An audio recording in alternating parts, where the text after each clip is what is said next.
Bonjour et bienvenue au premier débat de la troisième édition du Combat des livres de Cowansville. C'est l'édition Les maires et mairesses de Brome-Missisquoi. Alors aujourd'hui, on a le plaisir d'accueillir les maires et mairesses et les auteurs des livres. Avec nous, nous avons Sylvie Beauregard, mairesse de la ville de Cowansville, et Mélanie Cousineau, l'auteur du livre Voyage désorganisé, que Sylvie va défendre. Donc, Mélanie a toujours été une grande passionnée des arts et des mots. Elle est maman de 2 filles et collaboratrice pour le site web mamfamillemoncao.ca. En 2015, elle quitte son emploi en comptabilité pour suivre sa voie véritable, l'écriture. Voyage désorganisé est son 5e roman adulte. La suite, Voyage désorganisé, tome 2, Destination Floride, sort ce mois-ci. Nous avons aussi avec nous Michel Lafrance, maire de Sutton, qui défend le livre d'Olivier Sylvestre, Le désert. Olivier Sylvestre est né à Laval en 1982. Il est détenteur d'un baccalauréat en criminologie et d'un diplôme d'écriture dramatique de l'École nationale de théâtre du Canada. Auteur, traducteur, il anime aussi des ateliers d'écriture et fait de l'accompagnement dramaturgique. Ses œuvres ont remporté plusieurs prix littéraires. Nous avons Sylvie Raymond, mairesse de East Farnham, qui défend Terminal Grand'Or d'Isabelle Lafortune. Donc, née à Montréal, Isabelle Lafortune est diplômée de l'UQAM en études littéraires. Artiste multidisciplinaire, elle travaille également dans l'événementiel et les communications. Depuis son premier séjour à Shefferville, elle savait qu'un jour, elle écrirait un roman se déroulant dans cette ville nordique. Et dernier panéliste, Patrick Melchior, qui est le maire de Farnham, défend le cri de l'enfantome de Bruno Jobin. Bruno Jobin est bachelier en lettres et en éducation de l'Université Laval et maître en administration publique et internationale de l'ENA. Il a fait carrière en formation linguistique au ministère de la Défense nationale, où il a occupé des postes de gestion en recherche, développement et évaluation de programmes. En tant que romancier et nouvelliste, il se consacre surtout à la littérature policière. Alors, je demanderai à Isabelle, non, pas Isabelle, excusez-moi, mon fil, à Mélanie, je reviens, je t'appelle Isabelle. C'est correct. Donc, je demanderai à Mélanie de nous parler de son livre Voyage désorganisé. Oui, alors bonjour. Voyage désorganisé, c'est un roman de littérature qu'on appelle communément la chick-lit. En fait, c'est de la littérature féminine, c'est quelque chose de léger, drôle, qui amène vraiment à la détente. On sort du quotidien, tout ça. Donc, dans ce roman-là, c'est Ali et Marie-Maxime qui sont 2 collègues de travail, travaillent en publicité. Elles sont souvent ensemble après le travail et là, Marie-Maxime, en rentrant chez elle le soir, trouve une lettre sur la table de la cuisine. Son conjoint la quitte parce qu'il croit qu'elle est beaucoup mieux sans lui. Il y a plusieurs raisons de croire ça. Donc, Marie-Maxime tombe en peine d'amour, elle va pleurer jour et nuit et tout ça. Puis Ali, c'est une fille vraiment spontanée, pleine de vie. Elle a toujours trouvé que son conjoint, c'était pas un gars pour elle. Donc là, après quelques semaines, elle est tannée d'avoir pleuré tout le temps et tout ça. Puis elle a dit là, ça suffit. J'ai booké un voyage organisé à New York pour la fin de semaine. On part en filles, on va vraiment avoir du plaisir. Et que ce ne sera pas comme ça que ça va se passer. Donc, je ne sais pas s'il y en a parmi vous qui avez déjà fait un voyage organisé en autobus, mais il y a toujours des impondérables, entre autres un guide assez haut en couleur, des gens qui prennent peut-être un petit peu trop de place parmi le groupe. Donc, Marie-Maxime et Ali vont avoir des gens comme ça sur leur groupe. Et il y a aussi quelqu'un, je vais quand même garder un petit peu le mystère autour de cette personne-là, mais il y a quelqu'un qui a déjà existé pour Marie-Maxime, qui a déjà été très important et qui est disparu de sa vie du jour au lendemain, sans explication. Et cette personne-là va ressurgir sur le même groupe qu'elle. Donc, le petit voyage de filles, finalement, s'avère être une tourmente, une vieille histoire d'amour qui revient. Et Marie-Maxime est une fille assez gaffeuse, peut-être un petit peu inspirée de moi, en fait. Donc, c'est certain que s'il y a quelque chose en dessous du tapis, elle va s'enfarger et tout. Donc, elle se met souvent les pieds dans les plats au cours de ce voyage-là. Et ça va faire en sorte que le voyage est vraiment assez mouvementé. Donc, en gros, ça fait le tour de l'histoire. Et si vous avez déjà fait le voyage organisé à New York, les personnages font vraiment le même itinéraire qu'on fait habituellement en autobus. Donc, on visite tous les grands centres de New York. Mais c'est une romance, donc évidemment, il y a beaucoup de péripéties qui sont ajoutées à l'histoire. Donc, je le conseille à tout le monde. La suite, ça sort ce mercredi, le 9 octobre, puis j'ai vraiment hâte de présenter au public. Merci, Mélanie. Merci. Olivier, parle-nous de ton livre, Le désert. Bonjour, on est complètement ailleurs. Complètement ailleurs. Oui, on est dans du lourd quand même. En fait, le désert, mais lourd dans le bon sens, moi j'adore le lourd. Le désert, en fait, c'est un monologue théâtral, parce que moi j'ai une formation en théâtre, donc c'est un texte, un monologue qui me suit et qui me poursuit en quelque sorte depuis 8 ans. Il y a eu plusieurs versions différentes et on a créé le spectacle à Montréal au Théâtre Prospero il y a 2 ans maintenant. Et pour toutes sortes de raisons, il y avait comme une espèce de malédiction autour du texte et le texte n'a pas pu être publié à ce moment-là. Et après coup, donc, avec Hamac, qui a publié mon premier livre non fictif, on a travaillé à faire de la mise en page et à transformer en fait ce monologue-là en récit, en 4 parties comme ça. On se rapproche un peu, je dirais, du roman graphique. Il y a des dessins, la disposition aussi du texte dans la page est un peu particulière. Et ça raconte l'odyssée d'un personnage qui s'adresse à toi, en fait, qui s'adresse à un tu que le lecteur incarne, la lectrice incarne. Et on ne sait jamais d'ailleurs le sexe de la personne. J'ai tout fait pour enlever les accords, pour qu'on ne sache jamais si la personne à qui il s'adresse, c'est un interlocuteur ou une interlocutrice. Mais le personnage, c'est un homme. Et en fait, au début, il se réveille comme si on se réveille en plein milieu de la nuit d'un espèce de cauchemar un peu confus. Et la seule chose qu'il sait, en fait, c'est qu'il ne peut plus vivre dans la situation dans laquelle il est, dans cet appartement-là, dans cette relation-là. Et en cherchant la sortie, en fait, il réalise qu'il retourne en quelque sorte dans le même rêve duquel il va se réveiller. Et là, donc, la deuxième partie, c'est en fait le recommencement comme exactement la première. Et ça fait 3 boucles comme ça, jusqu'à ce que le personnage dise « ça va faire ».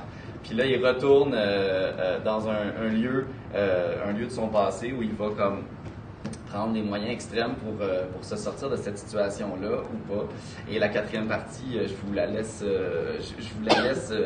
la découvrir en lisant le livre, mais donc on ne sait pas si c'est la fin ou si c'est le début en fait d'une nouvelle relation ou de la même relation.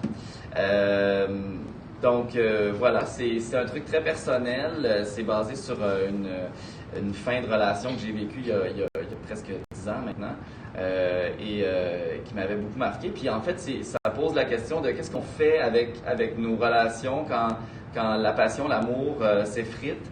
Est-ce qu'on reste, est-ce qu'on demeure et on essaie de retrouver des vieux sentiments ou est-ce qu'on fuit?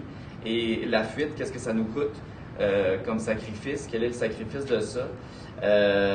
Et ça s'appelle Le désert pas pour rien, c'est que j'ai vraiment tenté en le minimum de mots d'évoquer le maximum de choses. Et c'est un peu en fait l'histoire de ce qui n'est pas écrit, c'est-à-dire que c'est à l'intérieur des trous qu'on se fait notre propre lecture du livre.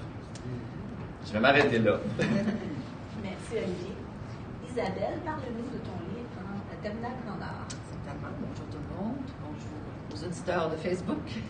Écoutez, je vous présente Terminal Grand Nord. C'est un roman policier, tout d'abord, qui raconte l'histoire essentiellement de 2 jeunes filles de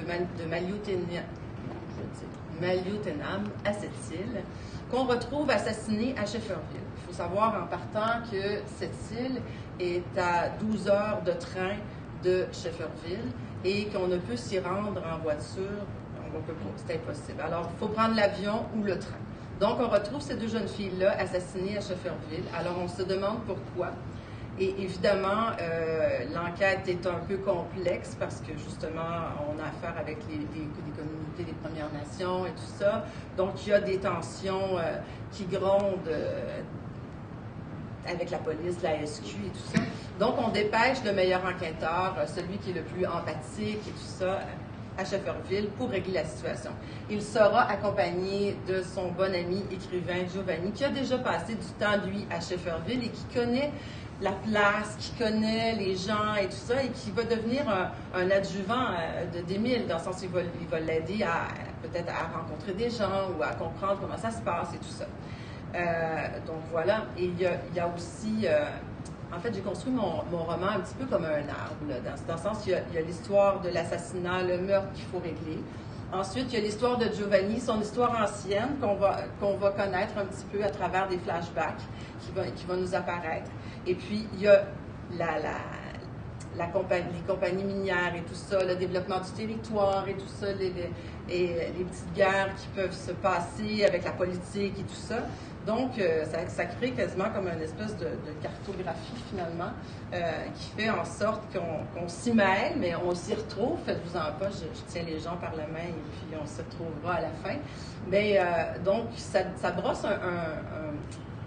un topo, un tableau de la région aussi. Comme je vous l'avais dit, j'ai passé du temps à Shefferville, puis pour moi, c'est important de brosser, d'écrire quelque chose sur cette région-là qui m'a particulièrement marquée. Une région qui est peu connue, mais quoique, j'ai souvent des gens qui m'arrivent et me disaient « Moi, je suis allée à Shefferville ».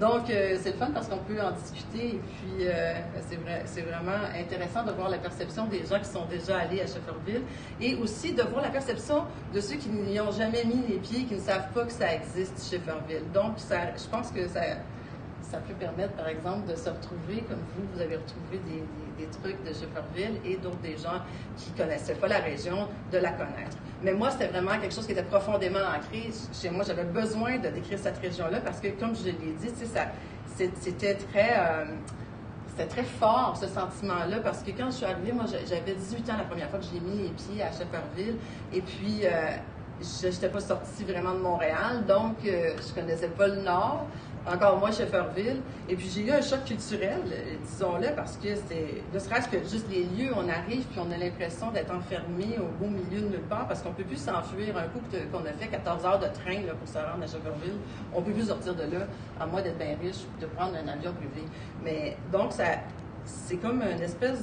Il y a un sentiment d'oppression parce que tu ne peux plus t'enfuir, mais en même temps, c'est une grande, grande liberté parce que la nature est là, puis il y a des paysages magnifiques, fantastiques. Les gens aussi sont fantastiques. Puis je voulais aussi présenter ces gens-là qui ont leur travers, bien sûr, qui ont leur part d'ombre, mais qui ont aussi leur beauté. Puis ça, c'est important pour moi de présenter la beauté de ça, puis finalement...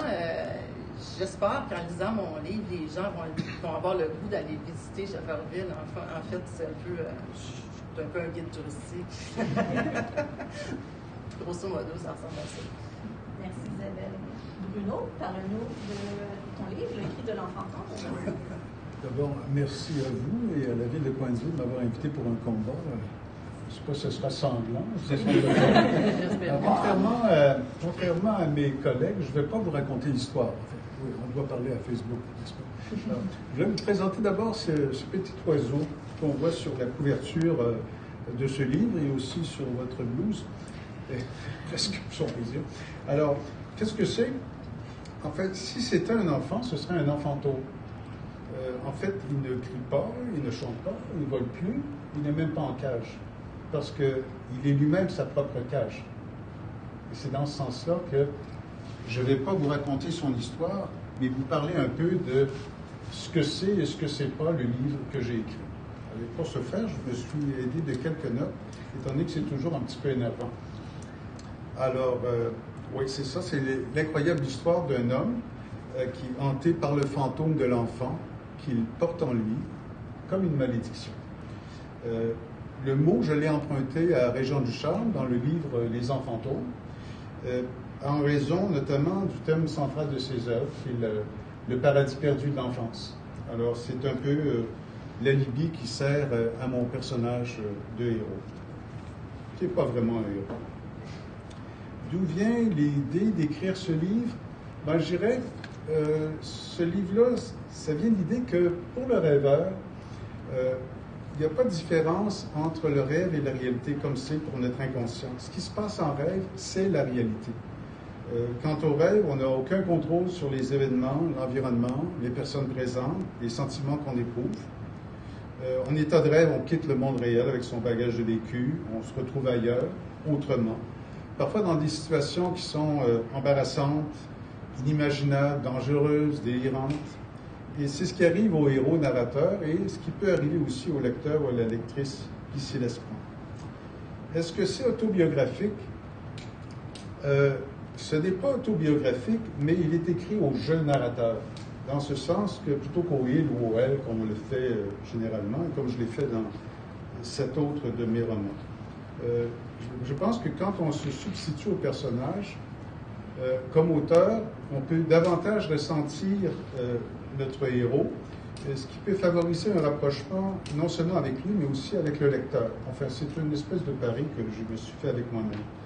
C'est pas pour autant une autobiographie, quoique on pourrait penser, comme Marie-Claire Blais, que ça peut être une autobiographie fictive. Bon, là, j'arrive à la page 2, ce qui se passe assez bien. Est-ce que c'est un livre pour adultes ou un livre pour enfants? Bon, vous l'aurez peut-être deviné que c'est pas un livre pour enfants, mais c'est pour ceux et celles qui ont déjà été des enfants. Il peut ne pas convenir à certains adultes. Ça dépend de votre ouverture d'esprit à une certaine liberté du propos ou votre tolérance à certaines scènes qui peuvent paraître intenses. Je vais bien résumer en disant que ça s'adresse à des adultes qui savent ce qui peut arriver de pire à un enfant. Bon. Je ne vous parlerai pas immédiatement des personnages, mais on pourra le faire plus tard. Ce n'est pas un polar, mais on retrouve dans ce livre toutes les composantes essentielles d'un roman policier. Alors, il y a assassin, il y a victime, il y a policier, il y a enquête, il y a même procès. Il y a un mystère à découvrir, il y a des fausses pistes et des rebondissements avant d'arriver au dénouement. Est-ce que c'est un roman psychologique? J'oserais peut-être même dire que c'est un roman psychiatrique. Les thèmes abordés, bon, l'enfance volée, le paradis perdu, l'amour impossible, mais aussi des éléments critiques sociales liés à l'intimidation, discrimination, harcèlement, intolérance, aliénation, et aussi nos vilains sentiments comme l'envie, la jalousie, la vengeance. Est-ce que ça peut être lourd? Je vous dirais que pour traiter des thèmes aussi sérieux, on ne peut pas le faire réellement, et c'était aussi mon pari, qu'en utilisant l'humour, l'ironie, même le sarcasme, et une certaine frivolité dans le propos, au sens où on dit aussi l'humour et la politesse du désespoir. Avant de conclure, je pourrais peut-être donner un petit aperçu des personnages. Je m'inspire de ce qui est écrit en 4e de couverture. Alors imaginez, un gamin de 7 ans qui est séquestré dans une cage, une mère ado au look gothique, une copine star de cinéma, une cousine originaire de Mongolie, une sourde-muette adepte du vaudou. Le personnage principal, un narrateur dans la vingtaine, bras rachitique, pieds beaux et dont l'œil gauche épie une araignée au plafond. Vous avez un trio de mousquetaires désœuvrés, une certaine Miss Nobody, et au quartier général des flics, Hercule Poirot et Woody Allen sur la piste d'un tueur en série. Alors, voilà. Et un dernier mot pour conclure, je dirais que ce n'est pas un roman qu'il faut lire, mais qu'il faut peut-être relire. N'est-ce pas, M. Patrick? Puisque c'est lui qui maintenant doit s'en tirer. Je suis pas de souci avec ça. Je suis tout à fait d'accord. Est-ce que je commence? Ben oui, je vais prendre la balle au Patrick, bord. dis-nous pourquoi est-ce que le livre de l'enfant d'ombre devrait gagner le combat des livres? Ben, en fait, gagner, je ne le sais pas, parce que dans le sens, un livre est propre à chaque personne qui le lit. Maintenant, si je peux vendre ce livre-là aisément, pour commencer de 3 points, qu'est-ce qui fait qu'on choisit un livre? La couverture, le synopsis et tout. Alors, évidemment, ça paraît un peu tordu, tout ça, et je ne vous dirais pas que ce n'est pas ce livre. C'est correct comme ça. Dans la vie, ce qu'on se souvient le plus dans la vie, c'est les événements qui nous bousculent, de façon positive ou négative. Et ce livre-là, c'est tout ça. Vous savez, on parle du protagoniste, le personnage, le plus grand pays du monde, c'est sûrement ce qui se passe dans une tête. Alors, dans la tête, c'est l'univers connu et inconnu. C'est ce qui est merveilleux parce qu'on est 660 pages, mais c'est tout un monde qui est là, qui peut être refait, défait. Alors, c'est ce qui est merveilleux dans ce livre-là. Et puis, évidemment, bon, on dit que c'est un livre pour adultes. Oui, parce que c'est quelque chose, en même temps, pour adultes qui a été enfant, mais souvent, on porte plus. Le manteau de l'enfance ne nous fait plus à l'âge adulte. Et c'est propre à beaucoup de personnes qui sont devenues adultes. Et ce personnage-là, qui est lui-même un adulte, mais c'est surtout l'enfant qui souffre. Et puis, comme je disais, bon, on parle de psychiatrique, et oui, ce livre psychiatrique, ce livre-là, c'est ce qui est intéressant. On part sur plusieurs pistes, et le personnage, dans toute sa démesure, finalement, on se rend compte qu'il est un peu de nous tous, à différents degrés et tout. Et puis la souffrance est universelle, et la souffrance est expliquée dans ce livre-là lorsqu'on parle de l'enfant, le cri de l'enfant tombe, qui d'ailleurs, oui, effectivement, définit assez bien l'histoire. Tout ça, on le ressent tout au long du livre, mais on le ressent avec cet humour noir-là, un humour, un sarcasme et tout, qui allège en fait l'insupportable du livre, et puis ça devient presque un besoin. Et ce que j'ai trouvé exceptionnel dans ce livre-là, c'est que souvent les gens qui sont en psychiatrie, qui sont psychiatrisés, c'est des gens qui ont tout un monde et qui ont une intelligence incommensurable et qui ont surtout une connaissance culturelle très large. Et il y a énormément de références de la culture. On va passer par Brel, on va passer par le Marquis de Sade et tout dans ce livre-là. Au début, je me disais, est-ce que c'est pour meubler? Parce qu'il n'y a pas beaucoup de pages. Et j'ai tellement compris que c'était nécessaire au personnage, tout ça, puis qui nous apporte avec lui dans sa folie, mais en même temps, pour lui, c'est pas de la folie. Alors nous, on est un spectateur qui lit quelqu'un qui ne croit pas être dans la folie, hein, qui croit comme souvent les personnes lorsqu'ils souffrent de divers problèmes au niveau de la psychiatrie. Mais nous, en tant que, on voit toute sa folie, sa démesure, mais lui qui prend parce que c'est ça, c'est peut-être même une forme de protection pour lui. Alors oui, ce livre-là, il faut le lire, je pense. Je ne peux pas défendre un livre qu'il faut lire, de toute façon. Ça se lit bien, c'est quand même assez rapide, mais il faut lire et relire, effectivement. Puis vous savez, comme dans n'importe quel livre, de relire, on voit des choses qu'on n'a pas vues, évidemment. Là, tout le monde saura ça. Et ce qui est bien, c'est que ce livre-là, c'était des diapositives. Là, j'étais à l'ancienne, hein, c'est plus ça maintenant. C'est des photos, en fait, qui sont là. Donc, c'est vraiment, chaque moment est précis dans son texte. Donc, ça rend le livre encore plus facile à lire. On n'aura pas besoin de faire un film de ce livre-là. Mais par contre, on pourra le lire, le relire et le relire encore. Et puis, je le répète, je fais une parenthèse sur la liberté, là. Quelqu'un qui écrit librement, évidemment, ben chacun a son propre livre, comme dans la vie. Moi, je préfère être bousculé. Il y a d'autres personnes qui vont marcher sur un sentier plus tranquille. Moi, j'ai dit à mes enfants, lorsque vous saurez écrire et lire, vous serez libre.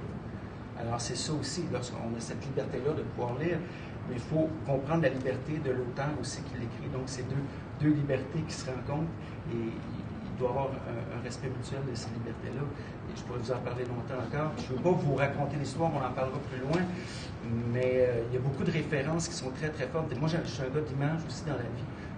L'aiguille est omniprésente, puis on parle de psychiatrie et tout ça, et de toutes les façons possibles. Et les personnages sont une partie du protagoniste, et une partie qui traîne avec lui de toute façon, et qui le rendent incommensurablement grandiloquent, si on peut dire.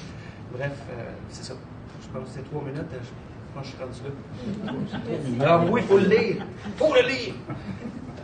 Merci Patrick. Sylvie, pourquoi est-ce que Terminal Grand Nord devrait gagner le combat des livres? Devrait gagner, en tout cas, devrait gagner à être lu, c'est sûr. Oui, c'est un roman policier. C'est une découverte d'un monde que plusieurs personnes ne connaissent pas. Je ne suis jamais allée à Shefferville. Le plus loin, c'était cette île. C'était une découverte pour moi d'une population qui est mal connue, qui est mal vue très souvent aussi. En m'en venant tout à l'heure en auto, là, on parlait de la commission Bien. Et c'est un des sujets justement du livre, entre autres. Vous avez fait référence à une arborescence. Moi, j'y allais plutôt avec des fils qui partent d'un bord et de l'autre, à un moment donné, qui se nouent et qui se dénouent. Et c'est à la fin qu'on connaît le dénouement. C'est une surprise pour moi, à la fin. Je ne voyais pas du tout ça comme fin.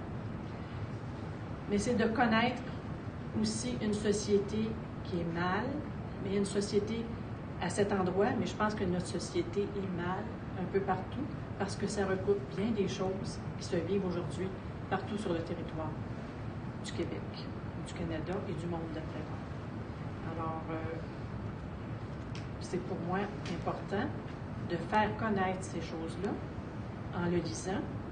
J'ai fait des découvertes, j'ai trouvé des choses que je savais, Des entourloupettes de temps en temps, bien sûr. Mais oui, c'est une chose à lire. C'est un livre là, qui vaut vraiment la peine de découvrir notre monde, notre Québec aussi en même temps. Là.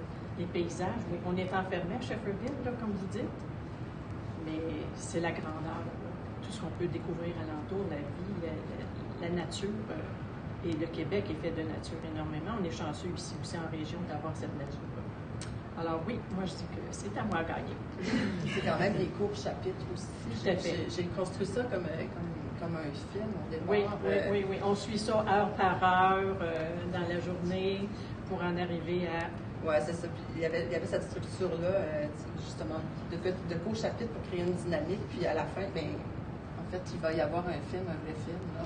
On est très travaillé Ah là-dessus. oui, On l'annonce en même temps avec François Vivier comme réalisateur. Alors, ce sera un livre à lire avant Avant d'aller le voir film, le film. oui, c'est Tout ça. à fait. Oui. Absolument. Merci Sylvie. Michel, pourquoi est-ce que le désert devrait gagner le combat des livres? De quoi ça? Devrait gagner, premièrement, parce qu'en rencontrant Olivier, j'ai découvert, premièrement, je te félicite pour ton courage. Pendant ce livre-là, il parle un peu de lui-même. Et de s'exposer comme ça, avec une vraie personne à côté de toi, ben, je découvre encore ce livre-là. Quand je l'ai lu la première fois, comme vous avez mentionné, c'est un livre qui est lourd. Je ne savais pas trop. J'avais une image très floue de qu'est-ce que l'auteur Olivier voulait dire. Par contre, là, ça, c'est le genre de livre, c'est facile à lire pour commencer, c'est pas des mots compliqués. Il y a beaucoup d'espace, je vous montre une page. Ça, c'est une page. Ce qui est intéressant, par contre, c'est le fait, là, comme tu as mentionné, que c'est non seulement les mots, mais c'est l'agencement des paroles sur papier. Et ce que j'ai découvert, c'est que ça donne un rythme à la lecture. Alors, quand je lisais ce livre-là, dépendant de ce que je voyais devant moi, de façon intuitive, il y avait un rythme. Souvent, je pouvais ralentir parce qu'il y avait beaucoup d'espace. Alors, ça me disait, bon, il faut que je laisse cet espace-là agir. Vous savez, le silence, là, c'est très profond. Si jamais vous faites l'expérience, utiliser le silence, là, c'est un outil très, très fort. Et il y a d'autres places où c'est vraiment, vraiment condensé. Et là, tu accélères ton rythme. Alors ça, là, c'est comme intuitif. Là, je vous cite une page. Regardez ici, là. Encore, on le fait, encore, on le fait, encore. Il répète ça à peu près 25 fois. Et par contre, là, vous comprendrez là, qu'il y a de l'émotion dans ça ici. Là. Et c'est ça que j'ai appris à découvrir en lisant ton livre. C'est ce que tu as vécu. Mais non seulement ça, c'est, comme tu as mentionné, c'est un livre qui est lourd. Et ce que je décode dans ça, parce que toi, tu as travaillé en toxicomanie. Oui. Tu as travaillé aussi avec des gens qui avaient des problèmes. Et, vous savez, on ne choisit pas nos parents. Et qu'est-ce qui nous arrive dans la vie est souvent par hasard. Et souvent, les personnes qui sont les plus courageuses sont les personnes là, qui doivent confronter des problèmes, soit en toxicomanie ou même dans santé mentale. On sait, là, santé mentale, c'est un domaine où il y a pas assez de ressources. Et les gens sont stigmatisés par le problème de santé mentale. Alors, j'ai même décodé un peu de désespoir, mais à la fin du livre, il y a comme un espoir, puis ça se résume en 3 phrases qui sont... Quoi? Je vous laisse. Non, mais vous y êtes, là, je vous laisse dire. En fin de compte, je ferme les yeux, je me laisse guider, je te fais confiance. Alors, dans ça, il y avait de l'espoir de retrouver ce que il avait perdu suite à son traumatisme. Alors, je vous recommande de lire ce livre-là. Non seulement ça, c'est que quand vous lisez ça, vous l'avez 3 fois parce que à chaque fois que vous le lisez, vous comprenez plus de ce que l'auteur veut dire. Alors, voilà. Merci, Michel. Sylvie, pourquoi est-ce que Voyage désorganisé devrait gagner le combat des livres? Et que ça va vous faire du bien de lire un tel livre. Pas de complications, le sourire est au rendez-vous. Merci Mélanie de me l'avoir fait découvrir. Dans mon quotidien, on est souvent en rencontre, dans des règlements, dans des règles. On est toujours très concentré et ça m'a permis de décrocher, mais vraiment de décrocher de mon quotidien. On ouvre la télé, c'est toujours des mauvaises nouvelles. C'est tellement rafraîchissant de lire Voyage désorganisé, un voyage de filles. Donc, je sais que je lisais le roman, puis je pensais à mes 2 collègues, Michel et Patrick, vous disaient, oh, je ne sais pas comment ils vont le trouver, mais bon, moi, j'ai beaucoup apprécié parce que, ça m'a fait redécouvrir mon voyage à New York en autobus et ça m'a fait revivre ça et me rappeler des bons moments. Et la complicité de deux amies, finalement, une qui est plus discrète, plus sensible, et l'autre une fonceuse, une personne qui a toujours des solutions, puis qu'il faut qu'il trouve des solutions. Donc, ça a été vraiment agréable de voyager avec Ali et Marie-Maxime. C'est sûr qu'il lui arrive plein de choses à Marie-Maxime, des choses cocasses qui m'ont fait bien rire. Puis parfois, ça m'arrive à moi des petites choses comme ça, parce que dans mon voyage à New York, j'ai attrapé une bonne grippe, un mal de gorge, j'ai perdu un manteau. C'est un peu ça qui arrive à Marie-Maxime, mais aussi elle est confrontée à prendre des décisions. Puis c'est pas facile pour elle de prendre des décisions. Elle doit y réfléchir. Elle est insécure, mais sa bonne amie est là pour l'aider à avancer. Donc c'est un roman qui se lit très bien et tu dis, bon, il faut que je le laisse, j'ai un souper à préparer ou puis j'ai une réunion, tu dois le laisser parce que tu as le goût d'aller plus loin et de connaître là, la fin, parce que c'est ça, comme Mélanie disait, elle rencontre des gens qu'elle a déjà connus, un amour qu'elle a déjà connu, donc qu'est-ce qui va se passer, parce qu'on sait là qu'elle est en peine d'amour quand elle quitte pour ce voyage-là. Elle n'a peut-être pas tellement le goût à la fête, mais son amie prend bien soin d'elle. Donc, c'est un roman qui est rafraîchissant. La fin, j'ai hâte de voir la suite, là, parce que j'ai eu une petite déception à la fin, mais c'est ça, ça me donne le goût là, de poursuivre et de connaître la fin. Mais c'est un roman qui est léger, qui nous apprend à apprécier les petits moments, puis de nous permettre de décrocher de notre quotidien qui est parfois stressant, lourd. Donc voilà, je vous recommande la lecture de Voyage désorganisé. Et c'est pour ça que ça devrait gagner, parce que ça nous sort de notre quotidien et ça nous permet là, de voir autrement la vie, de sourire et d'en rire parfois. Donc voilà. Merci beaucoup, Sylvie. Donc, j'aimerais poser à chaque panéliste la question de pourquoi avez-vous choisi ce livre? C'est quelque chose que je pense qu'on a pas parlé dans les 2 autres premières éditions. Moi, ce que j'ai fait quand j'organise le combat, je présente aux panélistes une liste de livres qui a été publiée, des livres québécois de janvier à avril-mai. Et c'est à eux de choisir leur livre qu'ils vont défendre. Alors, j'aimerais savoir, Patrick, qu'est-ce qui t'a fait choisir Le Cri de l'enfanton? Ben, c'est la référence aussi à M. Ducharme que j'ai lu beaucoup. Et puis, c'est comme je disais tout à l'heure, le synopsis, c'est complètement... On se trouve dans un monde là, incroyablement éclectique. Moi, c'est ça qui m'attire dans la vie. C'est ce que j'aime quand c'est déstabilisant et tout. Déstabilisant, on parlait de lourdeur aussi tout à l'heure. L'humour vient beaucoup alléger la lourdeur du propos et tout ça. Donc, c'est un lourd portable. On est capable de le prendre et tout. Mais le côté complètement éclectique qui fait peut-être Même si ça peut paraître aux antipodes, le côté de ma compasse qui a dit ben, ça me fait décrocher du quotidien, il n'y a rien à voir avec les règlements municipaux là-dedans, je peux le garantir. Donc, c'est tout ce côté-là où ça nous amène ailleurs de toutes les façons possibles.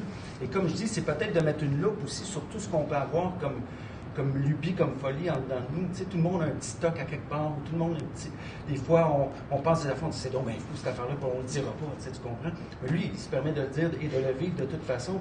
Alors, moi, c'est ça, quand j'ai lu Derrière le synopsis, je voulais comprendre cet univers-là. Je voulais savoir si c'était aussi profond dans la folie que ce que ça laissait paraître.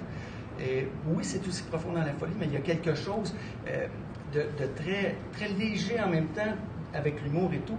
Donc, on tombe dans une folie, mais on la lit, puis on embarque, puis on y va, puis on essaie de comprendre et tout. Mais bref, c'est vraiment tout ce côté disjoncté-là qui me... Et puis, j'ai pas été déçu, je dois le garantir. J'ai-tu dit qu'il fallait le lire? Donc, c'est ça. Michel, qu'est-ce qui t'a fait choisir le désert?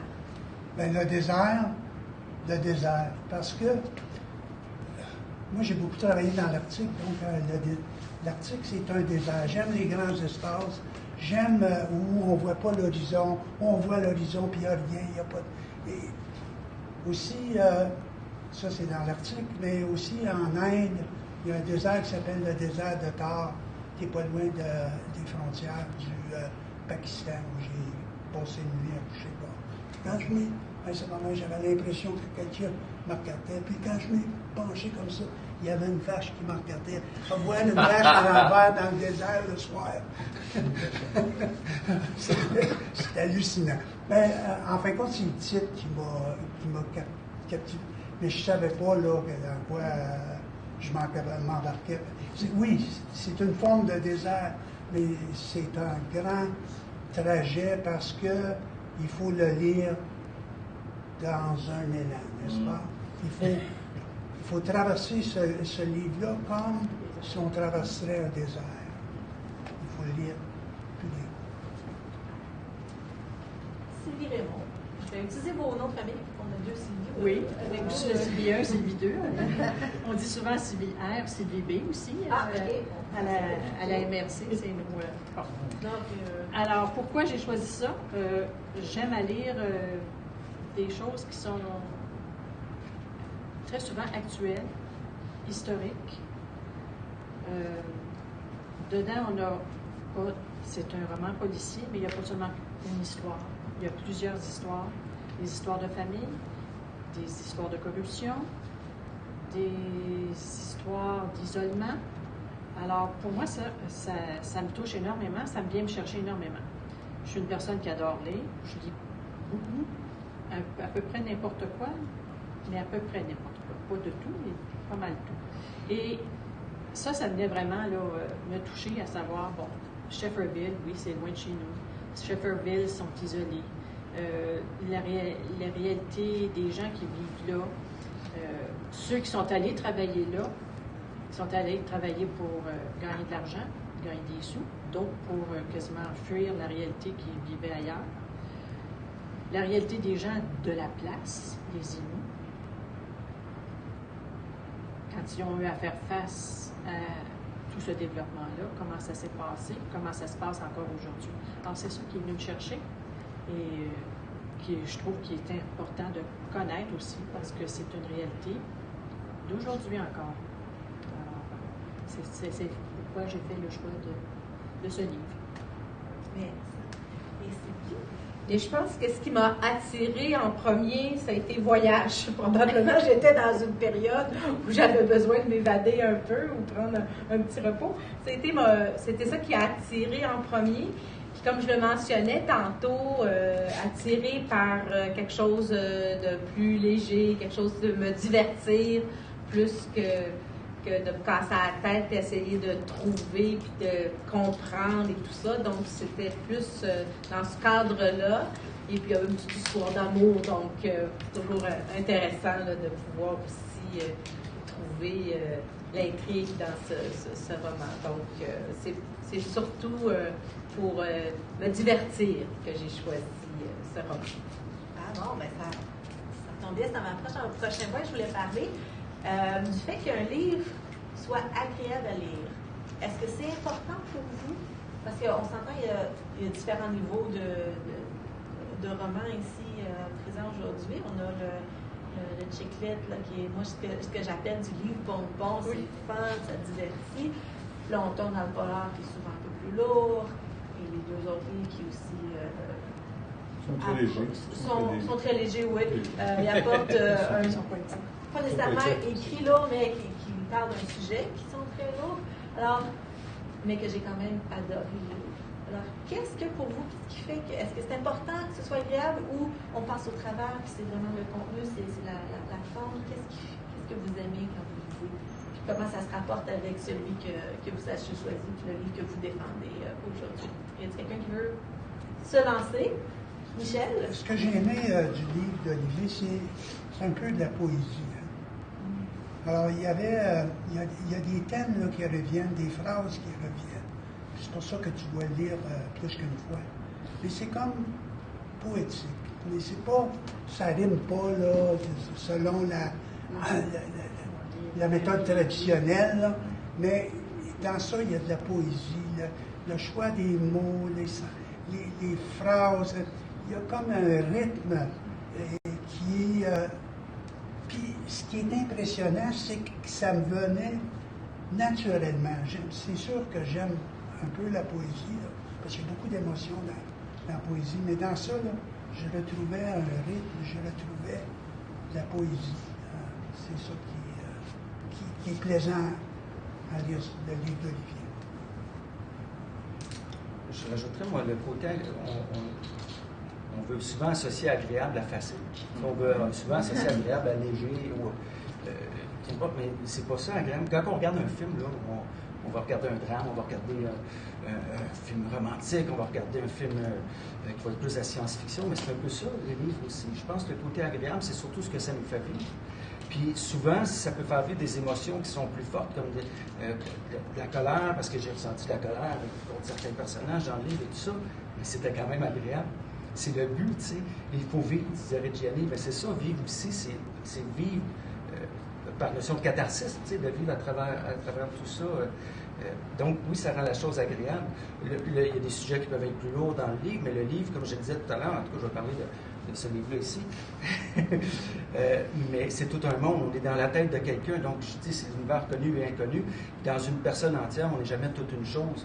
Mais le côté agréable, c'est de découvrir et c'est d'être déstabilisé. Parce que dans la vie, moi, j'avais un beau-frère, moi, je suis un voyageur, tout ça. Il dit, ben, moi, je veux manger. Je dis, ben, moi, je ne veux pas dire que j'ai bien mangé toute ma vie. Je veux dire, j'ai vécu, je veux dire, j'ai voyagé, je veux dire, j'ai été déstabilisé. Je veux dire, je me suis retrouvé dans des situations, on est des voyageurs, ma conjointe et moi, on s'est retrouvés. Ben, c'est un petit peu ça, ce livre-là aussi. Donc, c'est ce qui rend la chose terriblement agréable. Et puis le côté tordu aussi devient agréable. Je pense qu'on a tout le monde ce besoin-là, de temps à autre, d'être déstabilisé, même si on aime le confort et tout. Quand ça rend inconfortable, ben, ça nous force souvent à nous surpasser dans ce qu'on est. Alors oui, donc, agréable, c'est vaste. Je pense qu'agréable, c'est surtout ce que ça nous fait ressentir. Tiens.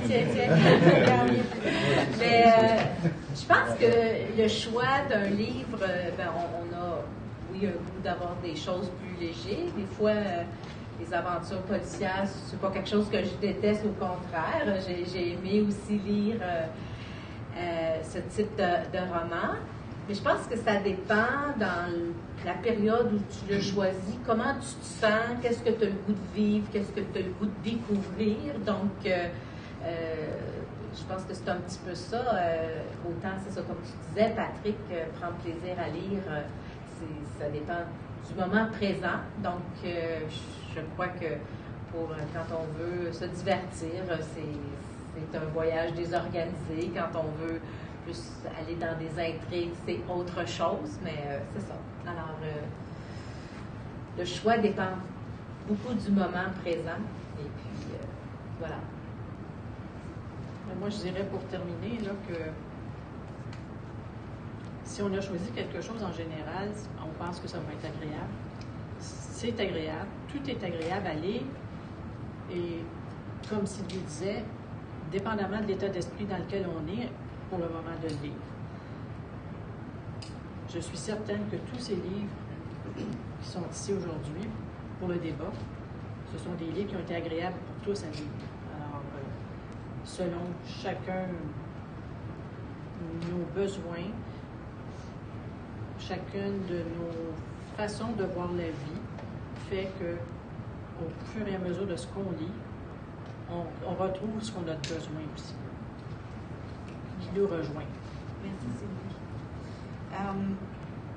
Souvent, la structure d'un livre vient jouer aussi la manière dont on l'approche, la manière dont on le découvre. Pouvez-vous nous parler de comment votre livre a été structuré? Puis qu'est-ce qui fait que ça... Là-dedans, qu'est-ce que vous avez aimé de cette façon-là? Y a-t-il quelque chose que vous n'avez pas aimé? Et qu'est-ce que ça a apporté à votre lecture, à votre découverte de votre livre?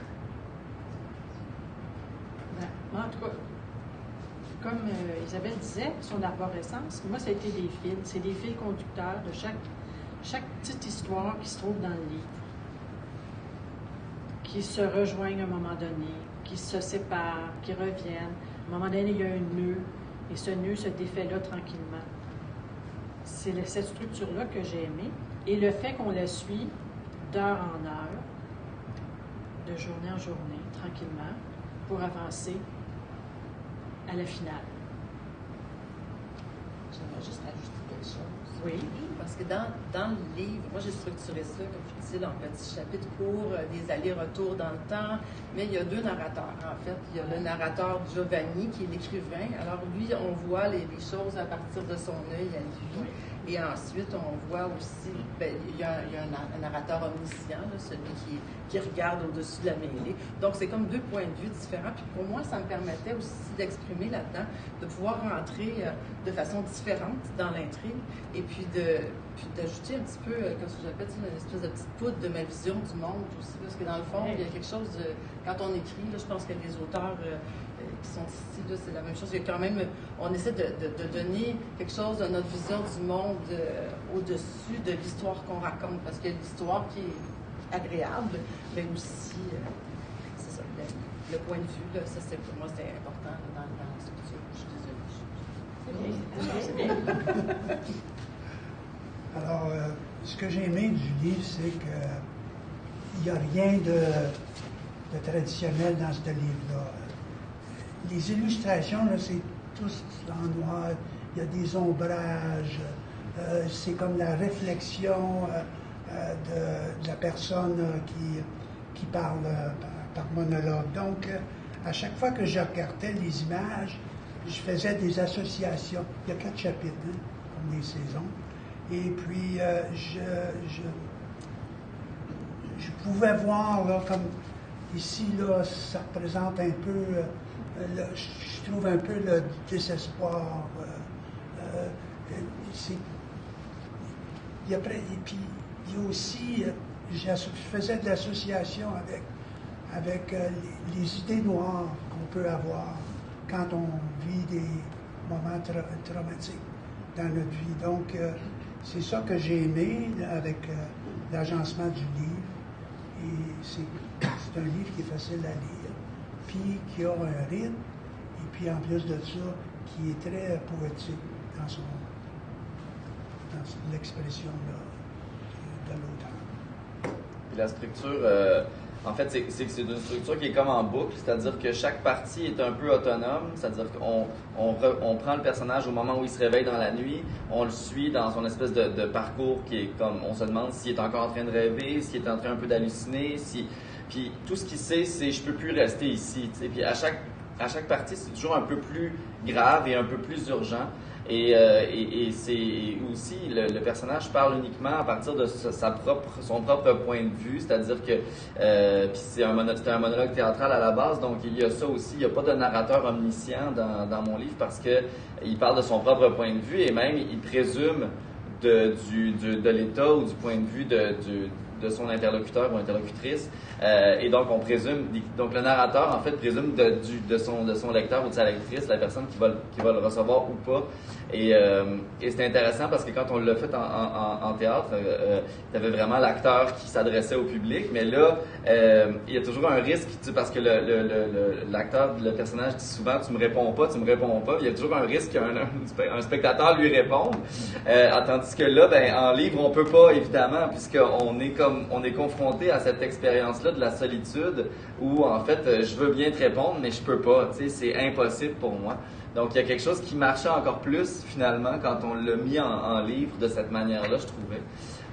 Je m'écarte de la question, mais mais ça fait partie de la structure en fait, donc voilà.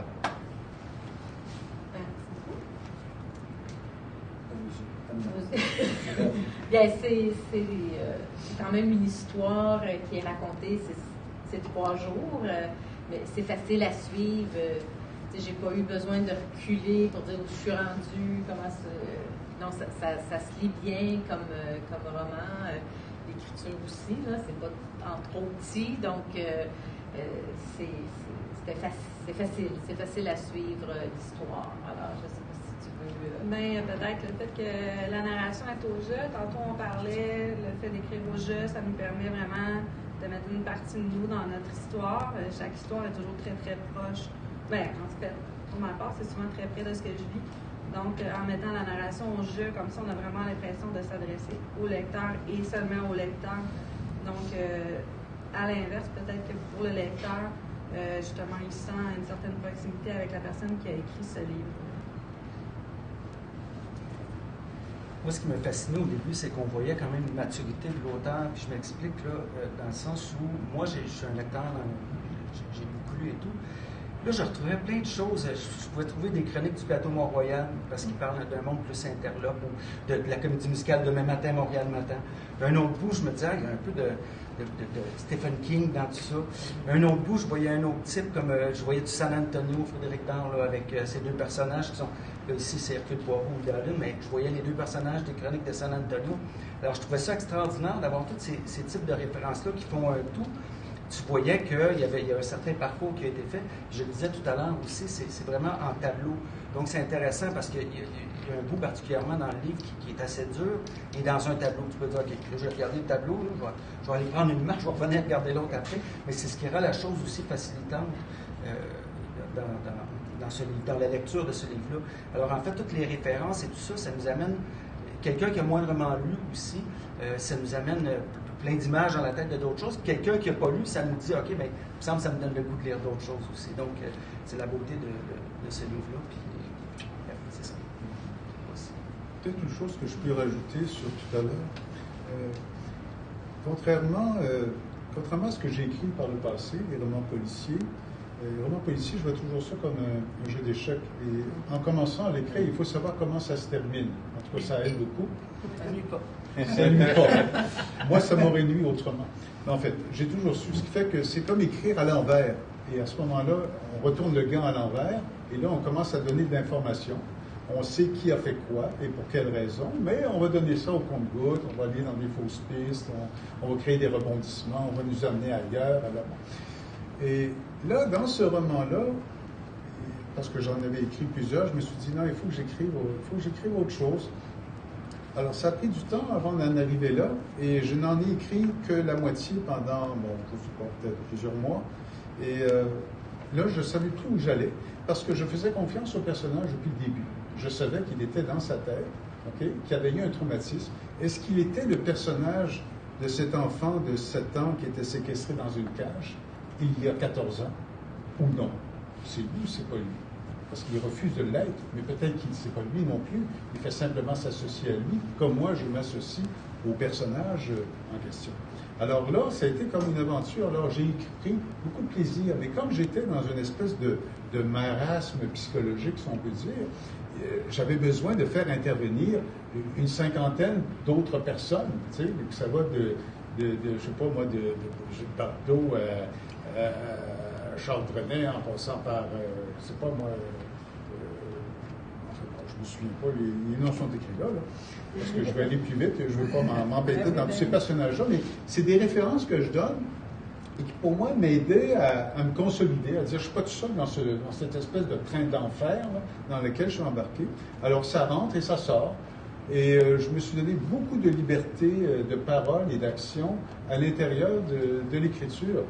Et comme tu l'as dit tout à l'heure, Patrick, je l'ai fait en tableau parce que je procède toujours comme ça. Je vois ça un peu, je sais que vous allez faire du cinéma avec le film, mais je pense toujours en termes ça, est-ce que je peux visualiser, voir ce qui se passe réellement et le mettre en mots? Et voilà, ça fait comme une séquence. Alors, il y a 61 séquences à l'intérieur de ça. Et je pense que c'est une façon, d'écrire qui est très intéressante parce que ça rejoint le lecteur qui, lui, a besoin de repères. Il y a des mots, bien sûr, mais il faut qu'il trouve des images fortes auxquelles se retenir, puis ensuite passer à une autre image et se faire son propre film. Alors, voilà. Il y a une parenté entre vous et moi. Là. Je vous écoute depuis tout à l'heure. Oui, parce que moi, j'ai fait le processus inverse, en fait. Parce que vous avez écrit des romans policiers. Puis moi, j'avais commencé ce roman-là, qui n'était pas un roman policier du tout. C'était un roman qui parlait justement de Schefferville avec mon personnage de Giovanni.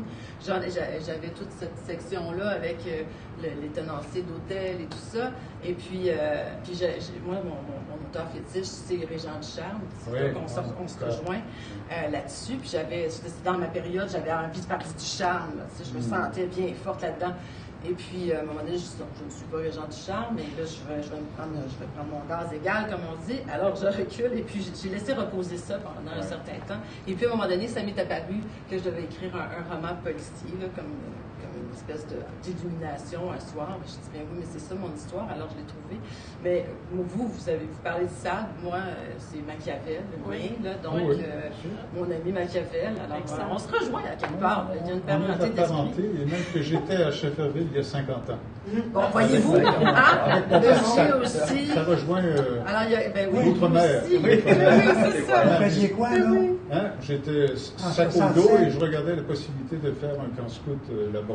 Et c'était finalement une fiction pour pouvoir monter à bord du train un dimanche soir avec tous les Indiens et ne pas avoir à payer mon transport parce qu'on s'était fait copain, moi et l'autre, avec le directeur du service. Vous savez que j'ai reçu, c'est une petite parenthèse, là, mais j'ai reçu un document par la poste d'un homme qui a 94 ans aujourd'hui, qui lui était sur le chantier de la construction du rail de chemin de fer entre Sept-Îles et tout ça. Puis là, il me raconte toute son histoire, mais c'est super. J'ai reçu des documents très précieux. Il y a un autre roman, là. Du côté de Warbush, du Labrador. Est-ce que je peux te poser une question? Comment tu as traité la question autochtone, justement? Parce que j'ai pas lu ton livre encore. Ça, c'est une bonne question, parce que je ne traite pas de la question autochtone. Dans le sens où c'est pas... tu sais, j'ai pas à... Moi, je suis un témoin d'une région dans laquelle je suis allée habiter un certain temps, où j'ai séjourné. Et pour moi, je ne traite pas de la question autochtone, je traite de gens. Je parle avec des gens, c'est des gens. Puis pour moi, il n'y a pas de... Bien sûr, on sait qu'ils sont Inuits et tout ça, puis on cache pas cette réalité-là, mais je veux dire, moi, j'arrive avec un peu comme si j'arrivais puis que je plantais mon histoire à Haïti ou en Russie, je parlerais avec les gens qui sont là. Donc, je décris une histoire avec les gens qui sont là, les habitants de la région. Bien sûr, par exemple, la violence qui est faite aux femmes, ça, c'est un sujet qui me touche beaucoup, on s'entend, tu sais, on commence avec l'assassinat de 2 jeunes filles. Donc, oui, pourquoi, puis qu'est-ce qui fait en sorte qu'on arrive, mais c'est pas mon sujet. Mon sujet, c'est de raconter une histoire dans laquelle il y a des gens, des Inuits, il y a des Blancs, il y a toutes sortes de gens, et moi, c'était cette histoire-là que j'avais à raconter en tant que personne qui est déjà séjournée. Là, j'ai enseigné aussi, j'ai fait de la suppléance à l'école secondaire quand j'y séjournais à plusieurs reprises. Donc, c'est ça, c'est une histoire du Québec qui se passe au Québec, avec des gens qui habitent au Québec. Là, c'est ça. Je ne traite pas j'ai pas de prétention, je ne règle aucun cas. Je règle le cas de mon meurtre et tout ça. Puis oui, c'est ça, c'est déjà pas mal. Et puis, je fais intervenir différents personnages. Giovanni est un Italien aussi qui a de la difficulté à être, qui lui est un ancien alcoolique et tout ça. Donc, c'est lui qui porte quand même l'histoire et qui raconte l'histoire à travers son point de vue, entre autres. Si. On a parlé en nous dans la question des personnages. Est-ce que vous avez dans vos livres ou même dans les autres livres, des personnages que vous avez découverts qui vous ont vraiment accrochés, que vous trouvez intéressants ou d'autres, et pourquoi? Dans quel sens? Si vous débuter? Ben moi, c'est sûr que l'histoire tourne autour de Marie-Maxime, là, qui vit sa peine et tout ça, mais Ali m'a donné, peut-être que je me reconnais un peu dans la personne qui est fonceuse, puis qui a des solutions et tout ça, donc c'est sûr que ce personnage-là m'a attiré beaucoup, parce que des fois, moi aussi, Marie-Maxime, j'aurais eu le goût de la brasser un peu, là, puis dire, ben voyons, regarde, là, ce qui se passe, il y a quelque chose à réveille-toi! Donc, moi, ce personnage-là, c'est ça, qui accompagne son ami, qui veut lui changer les idées, qui l'aime bien, puis qui souhaite le bonheur et le meilleur pour elle. Et c'est ça. Donc, ce personnage-là d'Ali m'a touchée dans ce sens-là. Ben, moi, j'aime les personnages qui sont marginaux. Les personnages là, qui font face à des démons, qui doivent surmonter beaucoup d'embûches et qui Ça ont... tombe bien. Ça tombe bien. Et puis que j'ai une empathie envers ces gens-là. Plus que les gens qui sont bien nantis. Parce qu'aujourd'hui, dans notre société, puis on le vit souvent comme mère, c'est souvent, il y a beaucoup de me, myself and I. Et on oublie qu'il y en a qui sont dans le besoin, puis qu'on devrait partager. D'ailleurs, je pense que c'est un peu pour ça, moi, pourquoi je fais de la politique, parce que je me dis, je dois redonner à la société ce qu'elle m'a donné. Parce que j'ai été chanceux. J'ai été chanceux. La vie, là, dépendant de quelle trajectoire que tu prends, tu peux te ramasser à faire face à un mur, mais dans ma trajectoire, j'ai été chanceux. C'est ma main. Puis je reconnais dans ça quelqu'un là, qui se bat pour se donner une qualité de vie. Donc j'ai beaucoup d'empathie pour ce genre de personnage-là. Patrick? Je peux y aller. Ce qui est assez fascinant avec ce livre-là et particulier, c'est qu'on réalise, plus le livre avance, moins il y a de personnages qui sont réels. Parce qu'il y a François, le protagoniste dans l'histoire, beaucoup de personnages autour de lui, mais c'est des personnages qui émanent on se rend compte, c'est des personnages qui émanent de sa tête. Hein? Alors, c'est de dire quel personnage fictif est mon préféré quand dans l'ensemble, c'est François. Parce qu'il y a un autre personnage, Samedi, là, qui est bien particulière aussi.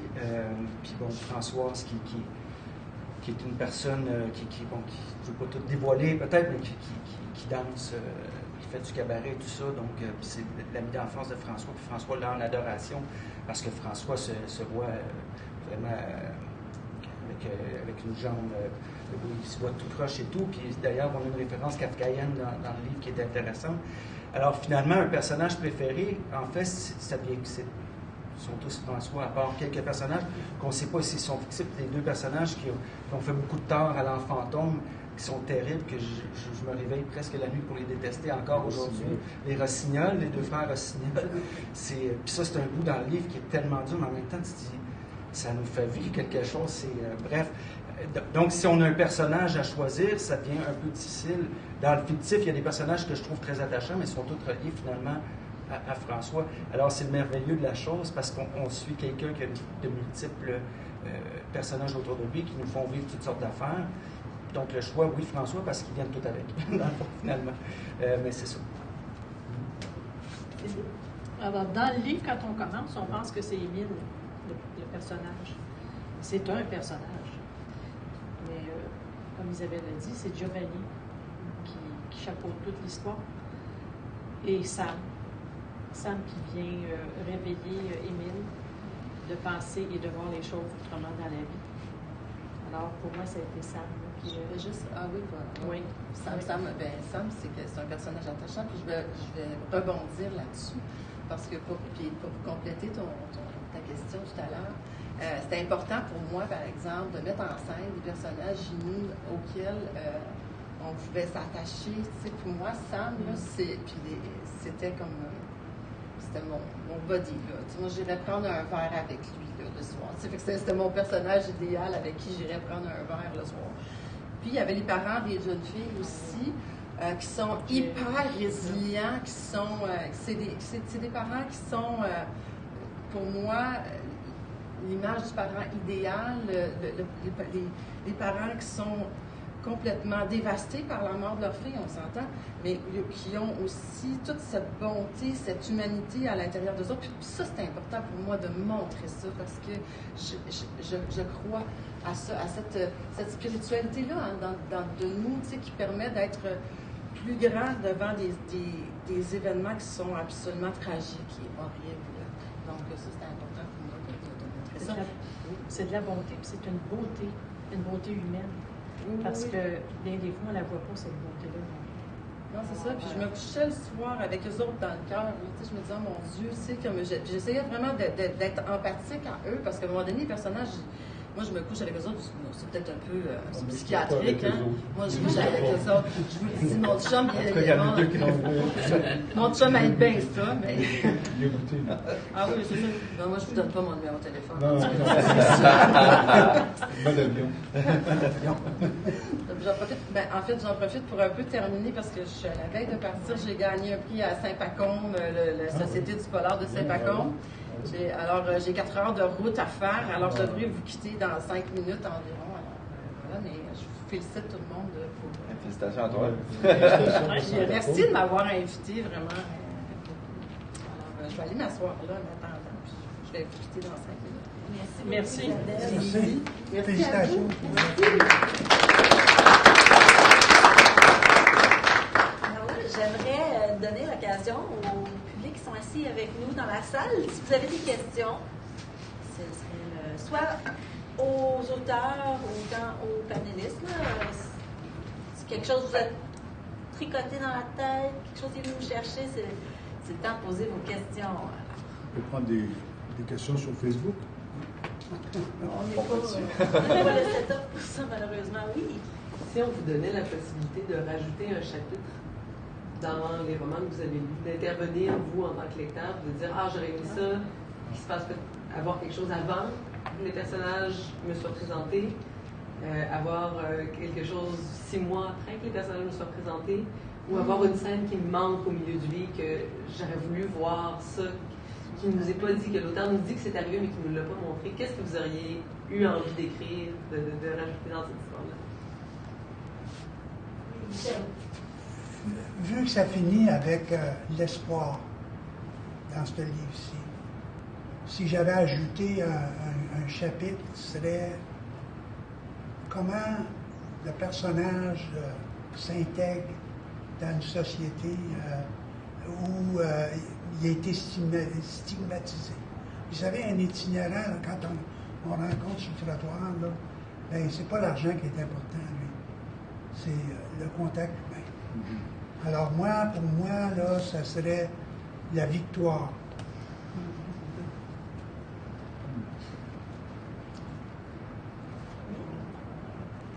Patrick, Oui,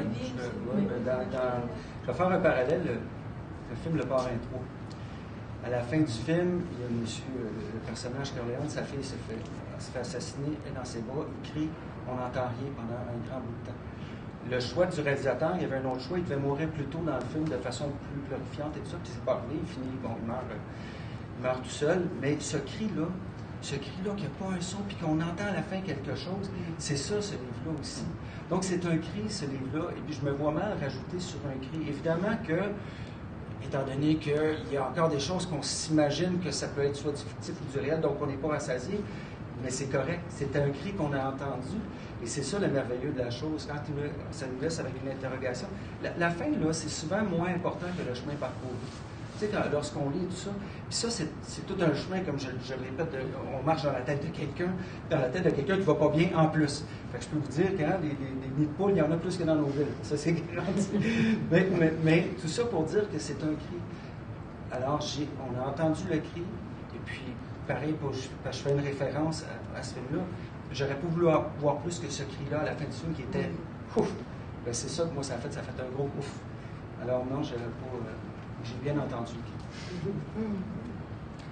cri. Mais peut-être, pour ma part, j'aurais changé la fin où j'attends le prochain chapitre, où là, notre chère Marie-Maxime va avoir réfléchi davantage pour mieux analyser et mieux faire ses choix là, de son prochain amour. Là. Donc, c'est un petit peu ça, parce que, bon, c'est pas mon choix à moi, mais c'était pas bien non plus. Bon, Je trouvais ça trop facile de terminer comme moi j'aurais voulu, comme je sais que les lectrices et lecteurs, parce qu'il y a des hommes quand même qui lisent ce genre-là. C'était un petit peu trop facile que ça finisse comme ça, puis je savais déjà qu'il y aurait une suite. Donc, je voulais créer un petit attachement, un petit engouement pour dire « Ah non, il faut vraiment que je connaisse la suite. » Et là, dans la suite, on va vraiment faire la paix avec ce qui se passe à la fin du premier. Ouais. Je sais qu'il y en a qui ont hâte que la suite arrive. Ah, ben moi, je suis les miens. En tout cas, j'ai mes copines. Je suis très contente, j'ai vraiment hâte. C'est bon. Sylvie, as-tu un élément que tu as... Non, moi, je rajoute rien. Pour moi, c'était complet. On fait le tour géographie, sociologie, politique. Non, pour moi, c'était complet. Il y avait une question dans la salle? Oui, en fait, c'était surtout pour vous féliciter de la formule qui nous est présentée, qui sera sur Facebook où jamais je suis live, mais j'ai vraiment aimé cette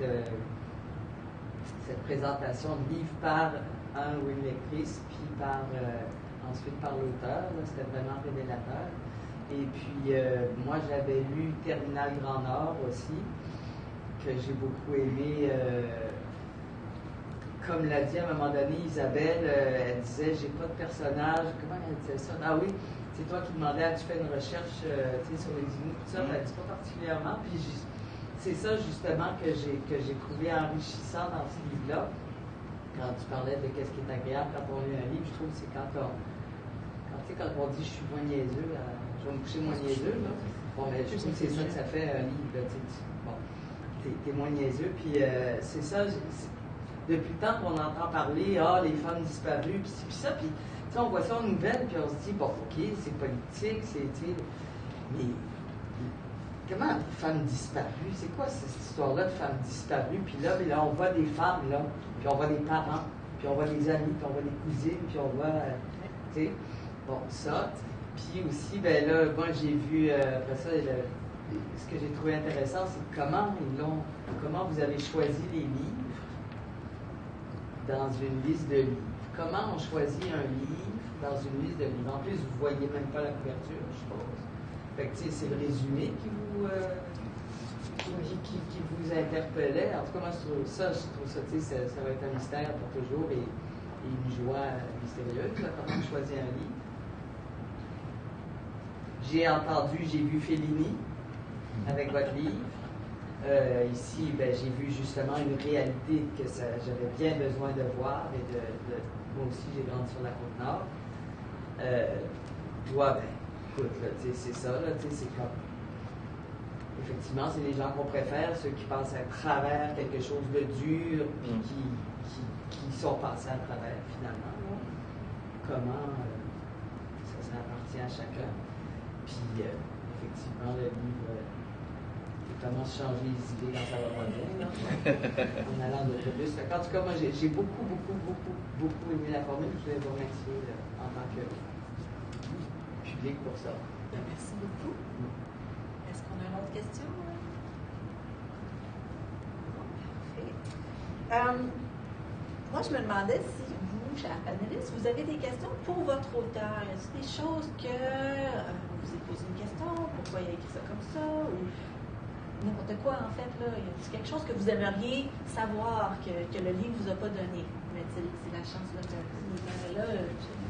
Oui, c'est ça. Nous, on a eu l'occasion de discuter, M. Jobin et moi. Ça a été très riche comme discussion. Puis autant tout de suite, ça a cliqué avec le livre, avec l'auteur aussi, donc c'était fort intéressant.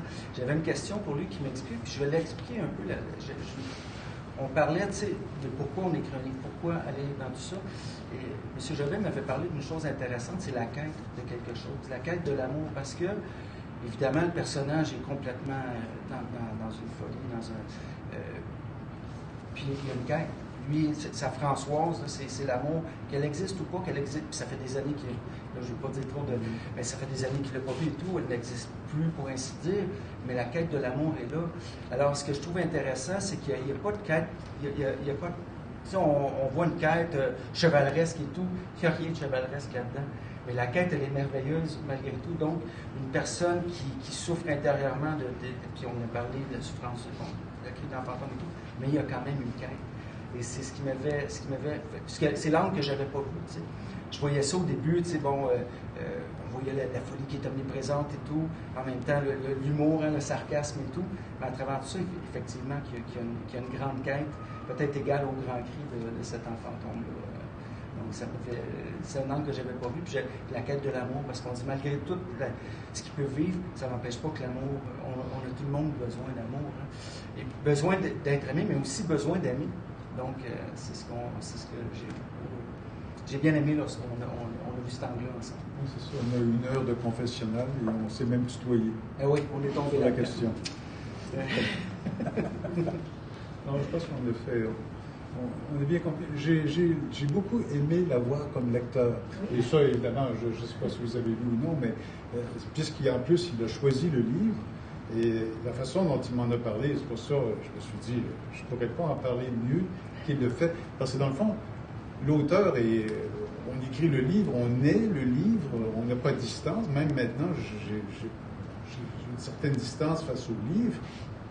Mais la meilleure distance, c'est celle que le lecteur ou la lectrice nous donne par rapport à ça. Et moi, je dirais qu'il y a des choses qui m'ont révélé, mais je suis content quand même d'avoir fait ressortir ce qui, dans le fond, est présent dans tous mes autres romans, parce que ce sont des romans policiers jusqu'à un certain point, mais c'est toujours fondé sur un concept d'amour impossible, parce qu'il y a quelque chose d'impossible dans l'amour. Hein? On entreconnaît toujours la limite. Alors moi, évidemment, je l'explore sous le mode de la fiction, et quand je suis arrivé avec ce personnage-là, c'était important de le faire vivre pour lui, surtout qu'il a été privé de tellement de choses dès l'âge de peut-être 7 ans. Il s'est associé à ça, alors il se décrit aussi comme quelqu'un qui ne peut ne pas être désirable. Et pour ça, on a fait un lien tout à l'heure, tu l'as mentionné, Kafka, et c'est ça qui un peu m'a inspiré dans la genèse du livre. Dans une nouvelle qui s'appelle La Métamorphose, que vous avez peut-être lu, le héros se réveille et il est transformé en un monstrueux insecte. Et il ne remet même pas en question le fait qu'il est devenu un monstrueux insecte, mais il doit vivre avec ce fait. Et c'est quelque chose qu'il ne parvient pas à accepter, et surtout à faire accepter à son entourage. Alors je me suis dit, est-ce qu'on peut se réveiller un beau matin et être un monstrueux insecte? Alors, il y a quelque chose du monstrueux insecte dans mon personnage de François qui associe peut-être une fiction de lui-même avec une réalité qu'il ne veut pas affronter. Et c'est les deux ensemble que ce que j'appelle rêve et réalité qui se confondent. Alors, est-ce qu'on est dans la réalité? Est-ce qu'on est dans le rêve? Pour l'inconscient, c'est une seule et même chose. Alors, j'essaie de me mettre dans ce bain-là, et c'est pas facile à écrire. C'est pour ça que ça m'a pris un certain temps. À un moment donné, il y avait une fourche. J'allais à gauche ou j'allais à droite. Je sais que j'allais à droite, parce qu'on parlait, là. Mais une fois que je l'ai su, je savais comment je pouvais m'y rendre. Mais ça a été à ce moment-là une espèce de suite de rebondissements puis de saccades là, qui nous amène jusqu'à la fin. Je trouve que c'est une belle expérience personnelle que j'ai faite avec ce livre, peu importe ce qui lui arrive. Mais peut-être juste rajouter, quand je parle de référence et tout ça, ça m'a même amené, parce qu'on parlait justement de ce rêve-là, fiction-réalité, puis il y a dans une chanson, Plume la traverse, on dit il y en a qui rêvent tout éveillés ou qui dorment sans faire exprès. Mais on va se retrouver un peu là-dedans aussi dans ce livre-là, tu sais, au début, puis bon, plus à l'avance, puis il y a des certitudes qui s'installent, je crois, mais bref. C'est ça. Oui. Moi, d'une manière personnelle, j'ai jamais demandé à Olivier, c'est quand tu as su que tu étais pour commencer à écrire, à quel âge? Tu devais savoir. Ça, c'est une grande question. Ben, en fait, je pense que comme la plupart des auteurs, j'imagine, petit ou vers l'adolescence, on se fait dire « Ah, t'écris bien » ou t'as une belle plume, ou en tout cas t'as de la facilité avec les mots. Puis moi, c'est toujours comme les messages que j'entendais, mais après, c'est pas tout de savoir ça, parce que moi, je suis allé plus dans un parcours de sciences sociales.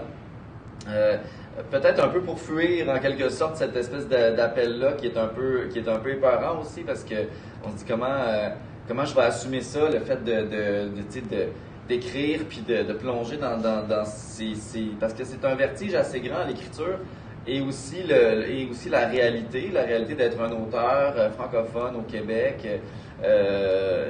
Bon, c'est une réalité qui peut faire peur quand même quand on est ado, puis les messages qu'on reçoit, tu sais, par rapport aux arts, à la culture et tout, où c'est pas des carrières faciles, où l'écrivain moyen gagne 9 000 $ par année.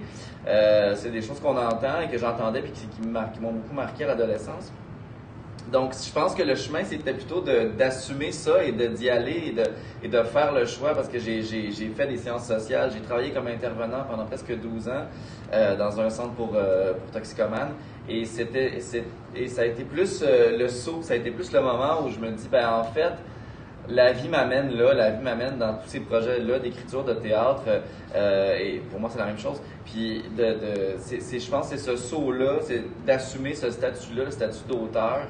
Je pense qu'il est là le plus grand défi, parce que il y a beaucoup de gens qui l'ont en eux. Il y a des gens qui font toutes sortes de métiers, qui ont une vie plus ou moins longue dans d'autres métiers, puis je l'ai connu aussi. Puis après ça, de faire le saut, puis d'assumer ça, ce statut-là, c'est dans une société comme le Québec, c'est pas facile. C'est vraiment pas facile. Donc, je pense qu'il est plus là le défi. Mais à un moment donné, il y a une série de signaux, il y a une série de choses qui arrivent, puis l'équation devient logique. La réponse, ça devient, ben, je le fais. Je m'assume, je le fais, je deviens un grand garçon, puis je vis je vis ce que je dois, ou là où je suis appelé, ce que je dois vivre. Enfin, c'est pas éso, là, ça a l'air éso comme ça un peu, là, mais c'est ça. Je pense que c'est plus de suivre sa nature profonde, puis de... Cela dit, j'étais pas malheureux comme intervenant du tout. Là, c'est pas du tout pour renier les choses que j'ai fait, mais c'est ça. À un moment donné, c'est des choix.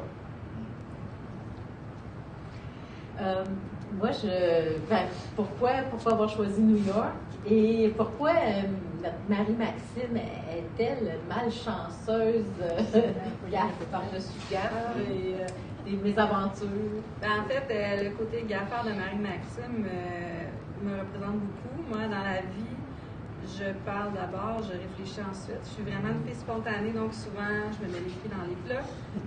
Mes proches pourront vous le dire. Mais c'est jamais mal intentionné. Je suis aussi, tout comme Marie-Maxime, quelqu'un qui a de la difficulté. Je peux avoir l'air fonceur, j'ai vraiment un caractère fort, mais j'ai tellement pas confiance en moi que j'ai toujours un personnage fort et un personnage plus discret dans mes romans, parce qu'à travers eux, c'est comme un exorcisme que je fais. En fait, c'est thérapeutique. Est-ce que j'écris pour les lecteurs ou pour moi? Je ne pourrais pas vous dire, parce que pour moi, là, ça me fait énormément de bien d'écrire. Puis à chaque fois, je travaille sur moi-même à travers mes personnages. Donc, Marie-Maxime, c'est pour ça. Je pense qu'elle a peur de perdre sa place. En fait, elle a peur de prendre sa place, de s'assumer. Puis là, elle va apprendre que finalement, le bonheur, il est toujours là. Il y a toujours aussi ça dans mes romans, la quête du bonheur. Souvent, il est juste là, on ne le voit pas, on va aller tellement loin pour le trouver. Mais elle, des fois, elle fait des grands détours pour ça. Donc, ça, c'est ça. Puis New York, c'est parce que, New York, mon chum puis moi, maintenant les enfants étaient un peu plus grands, on voulait vraiment faire quelque chose ensemble, autre que d'aller sur les plages à Cuba ou quoi que ce soit. Donc, on s'est dit, on va faire ça. Puis nous, ce qui nous intéressait, c'était vraiment découvrir la ville. Les gens avec qui on était, eux autres, c'était d'aller magasiner au Macy's à je ne sais pas combien d'étages, puis aller sur Times Square.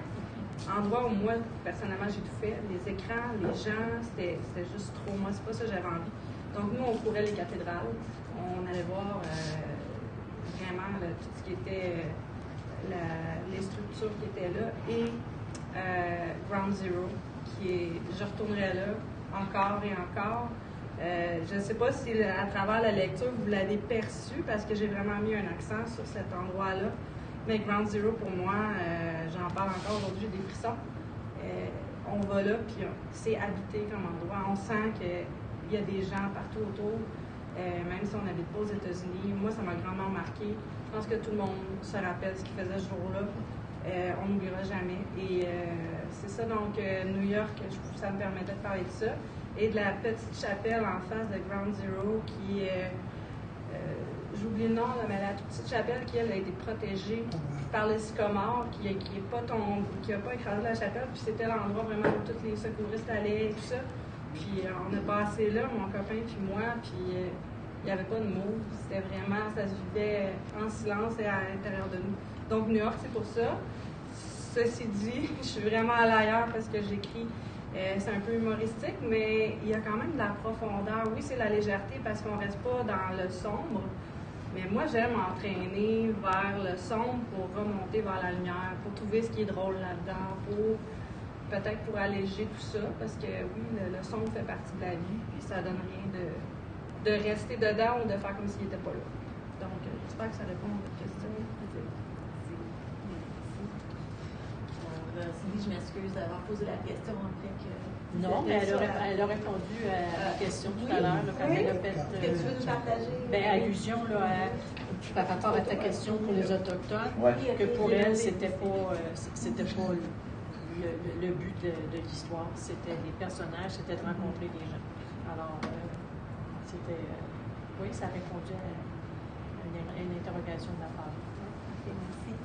Alors, avec ceci, je vais vous demander à chacun de, très court, dire pourquoi est-ce que votre livre devrait gagner le combat des livres. Un petit rappel à nos auditeurs, à nos participants. Parce que dès lundi, vous allez pouvoir voter sur la page Facebook de la ville de Cowansville pour le maire ou la mairesse qui a mieux défendu son livre. Vous avez jusqu'au 31 octobre pour voter. Les gens qui votent courent la chance de gagner un certificat cadeau échangeable attraction musique ici à Cowansville d'une valeur de 50 $.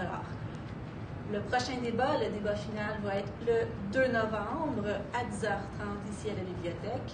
Ça va être le débat entre les deux finalistes. Alors, je vais demander à Sylvie de commencer. Pourquoi est-ce que Terminal Grandeur d'Isabelle Lafortune devrait gagner le combat des livres?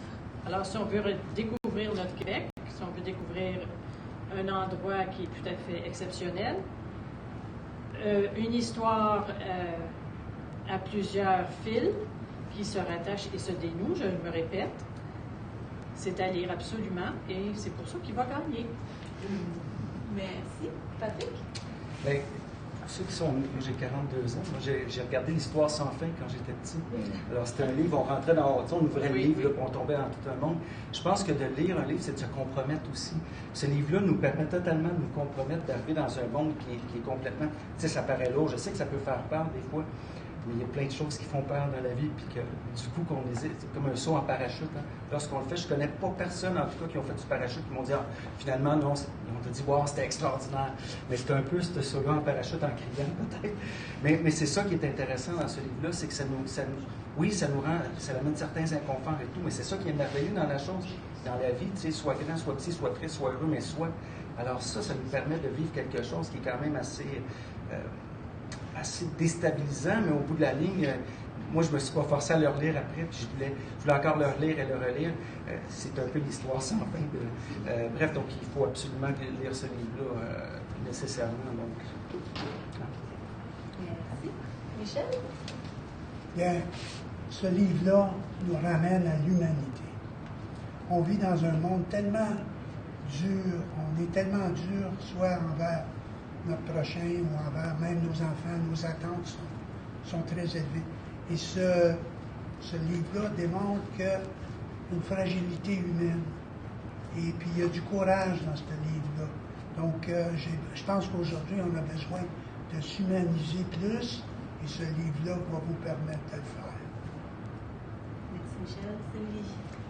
Alors, je veux surtout être finaliste avec Voyage désorganisé, un roman qui va vous divertir, qui va rafraîchir les moments plus douloureux de la vie, un livre qui peut se lire avant le dodo et qui va vous faire passer une bonne nuit. Donc, je vous invite à le lire et vous amuser tout en le lisant. Et il faut voter pour un Voyage désorganisé.